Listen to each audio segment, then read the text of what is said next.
ಟಿವಿ5ಗೆ ನೂತನ ಸಚಿವರ ಪಟ್ಟಿ ಲಭ್ಯವಾಗಿದೆ. ಪಟ್ಟಿ ಫೈನಲ್ ಆಗಿದ್ದು ಬಂದಿದೆ. ಲಕ್ಷ್ಮಣ್ ಸವದಿ, ಮಾಗಡಿ ಬಾಲಕೃಷ್ಣ,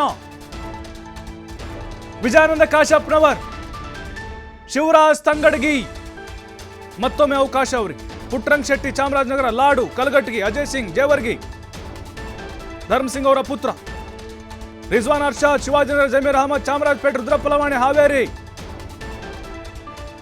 ಶಿವಲಿಂಗೇಗೌಡರು ಅರಸೀಕೆರೆ, ಚಲುವರಾಯ ಸ್ವಾಮಿ ನಾಗಮಂಗಲ ಒಕ್ಕಲಿಗ ನಾಯಕರಿಗೆ ಮತ್ತೆ ಮಣೆ ಹಾಕಿದ್ದಾರೆ. ರಾಯರೆಡ್ಡಿ ಯಲಬುರ್ಗಾ, ರಘುಮೂರ್ತಿ ಚಳ್ಳಕೆರೆ, ವಾಲ್ಮೀಕಿ ನಾಯಕರು ನಾಗೇಂದ್ರ ಬಳ್ಳಾರಿ, ಮಂಕಾಳು ವೈದ್ಯ ಕಾರವಾರ, ಬಸವಂತಪ್ಪ ಮಾಯಕೊಂಡ, ಮಧು ಬಂಗಾರಪ್ಪನವರು, ಗಾಯತ್ರಿ ಶಾಂತೇಗೌಡ. ನೋಡಿ ಇಲ್ಲಿ ಮಹಿಳಾ ಕೋಟದ ಬಹಳ ಕುತೂಹಲ ಇತ್ತು ನಮಗೆ. ಗಾಯತ್ರಿ ಶಾಂತೇಗೌಡ ಅವರಿಗೆ ಅವಕಾಶವನ್ನು ಕೊಟ್ಟಿದ್ದಾರೆ. ಮೊನ್ನೆ ಪ್ರಾಣೇಶ್ ಅವ್ರದ್ದು ಸದಸ್ಯತ್ವ ರದ್ದಾಯಿತು ಬಿಜೆಪಿ. ಇಲ್ಲಿ ಅವರಿಗೆ ಅವಕಾಶ ಒಲಿದು ಬಂತು.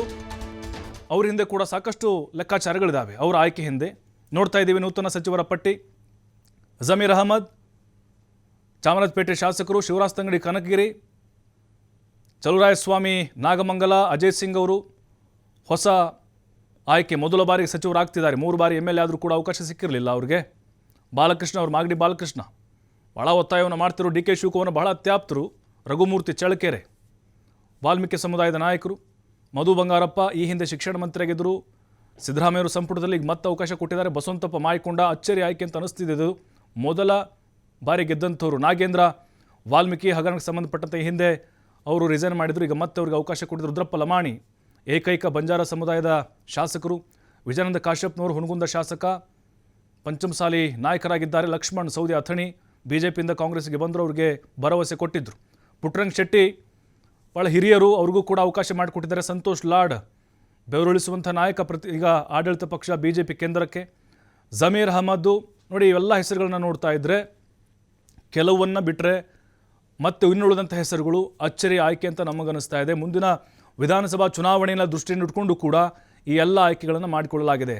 ಅಜಯ್ ಸಿಂಗ್ ಅವ್ರಿಗೆ ಮೊದಲ ಬಾರಿಗೆ ಅವ್ರಿಗೆ ಸಚಿವರಾಗ್ತಿದ್ದಾರೆ. ಅವ್ರಿಗೂ ಕೂಡ ಅವಕಾಶ ಮಾಡಿಕೊಟ್ಟಿದ್ದಾರೆ. ಮಾಗಡಿ ಬಾಲಕೃಷ್ಣ ಕೂಡ ಅಷ್ಟೇ. ಈ ಹಿಂದೆ ಸಿದ್ದರಾಮಯ್ಯ ಸಂಪುಟದಲ್ಲಿ ಅವಕಾಶ ಸಿಕ್ಕಿಲ್ಲ ಅವ್ರಿಗೆ. ರಘುಮೂರ್ತಿಯವ್ರಿಗೂ ಕೂಡ ಅಷ್ಟೇ. ಅವರು ಪ್ರಬಲವಾದಂಥ ಆಕಾಂಕ್ಷಿಯಾಗಿದ್ದರು. ಮತ್ತು ಪ್ರಾದೇಶಿಕವಾಗಿ ನಾವು ನೋಡೋದಾದರೆ ಮಧ್ಯ ಕರ್ನಾಟಕಕ್ಕೂ ಅವಕಾಶ ಕೊಟ್ಟಿದ್ದಾರೆ. ಉತ್ತರ ಕರ್ನಾಟಕ ಭಾಗದ ನಾಯಕರಿಗೂ ಕೂಡ ಅವಕಾಶ ಇದೆ ಇಲ್ಲಿ. ಅದರ ಜೊತೆಗೆ ಕಲ್ಯಾಣ ಕರ್ನಾಟಕವನ್ನು ಕೂಡ ಬ್ಯಾಲೆನ್ಸ್ ಮಾಡಿದ್ದಾರೆ. ಕರಾವಳಿ ಕೂಡ ಇಲ್ಲಿ ಪರಿಗಣನೆಗೆ ತೆಗೆದುಕೊಂಡಿದ್ದಾರೆ. ಅಳೆದು ತೂಗೆ ಅನ್ನೋದಕ್ಕಿಂತ ಇದರ ಹಿಂದೆ ಸ್ಟ್ರಾಟಜಿಗಳಿದೆ ಮತ್ತು ಜಾತಿವಾರು ಲೆಕ್ಕಾಚಾರ ಹಾಕಿದ್ದಾರೆ. ಅದರ ಜೊತೆಗೆ ಸಮುದಾಯಗಳನ್ನು ಕೂಡ ಇಲ್ಲಿ ವಿಶ್ವಾಸಕ್ಕೆ ತೆಗೆದುಕೊಳ್ಳುವಂಥ ಪ್ರಯತ್ನವನ್ನು ಕೂಡ ಮಾಡಿದ್ದಾರೆ. ಮತ್ತು ಸಮರ್ಥವಾಗಿ ಸರ್ಕಾರದ ಪರವಾಗಿ ಮಾತಾಡೋರು ಮತ್ತು BJPಯ ಅಥವಾ ಪ್ರತಿಪಕ್ಷಗಳ ವಿರುದ್ಧವಾಗಿ ಗರ್ಜಿಸುವಂಥ ನಾಯಕರಿಗೂ ಕೂಡ ಅವಕಾಶ ಕೊಟ್ಟಿದ್ದಾರೆ.